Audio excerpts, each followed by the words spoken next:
So I go to y, z, 1. Is there a connection from z to y? There should not be. There's no arrow, there's no line, no edge from z to y. So if I go to z and I go to y, it's a 0, which is what I would expect. Okay? So this is an adjacency matrix. It's pretty straightforward. It's like Battleship. It's like Battleship. You look up the row, the column, and that tells you if it's a 1 or 0, tells you if it's a connector or not. If this was a weighted graph, so I had weights on these edges, I would have numbers other than 1 and 0 in here. It's a convenient place to store the weight on that edge. Okay? Now, like I said, there's adjacency matrix and adjacency list, and they are both good ways to do things, but they have their strengths and their weaknesses. So, how hard is it to find out if something is connected?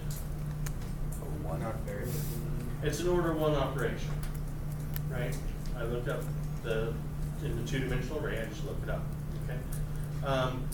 How hard is it to get a list of all the things that are connected? For example, all the things connected to node T. That's an order n operation, where n is the number of nodes, because I have to put down the whole list. Okay? So in order 1, I can find out for any 2 given nodes if they're connected, but it takes order n for me to get the list of all of the things connected to a node. Now, counting the number of nodes, pretty easy. Counting the number of edges.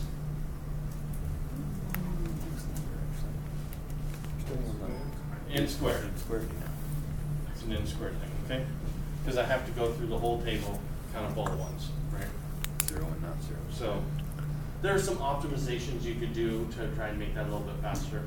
But an adjacency matrix has its strengths. In particular, I can find things in order 1 time. I can find what's connected. Now, for a graph of this size, I don't care. Right? This is fine. But how many of you have ever used Google Maps and GPS? Mm-mm. So it's a graph. And it's a graph of probably millions and millions and billions maybe of nodes. Now, they do not represent all those nodes in your phone.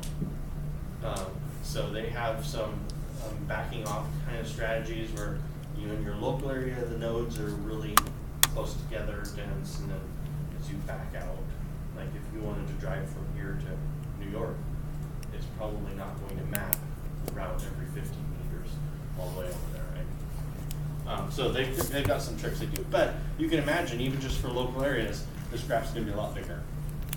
Yeah. This graph, right? It's going to be a lot bigger. And so they need to be able to quickly find things that are connected as they do their algorithms to find routes. We're looking at n squared. So this is a weighted undirected graph. So as I said, we store the weights in there. For things that are not connected, instead of a 0, we store infinite. So you have to have some special symbol for infinite. You don't want to store 0. Why? Could have a weight of 0. And there was no rule that said weights have to be positive integers or greater than 0 integers, right? So weights can be negative, they can be floating points.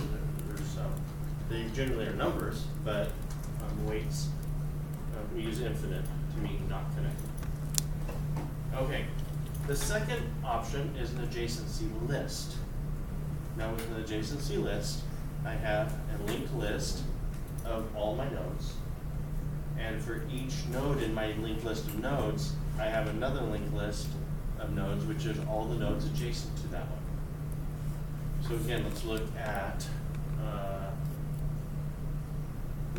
node W. Node W has a Y and an S adjacent to it. So here's my adjacency list.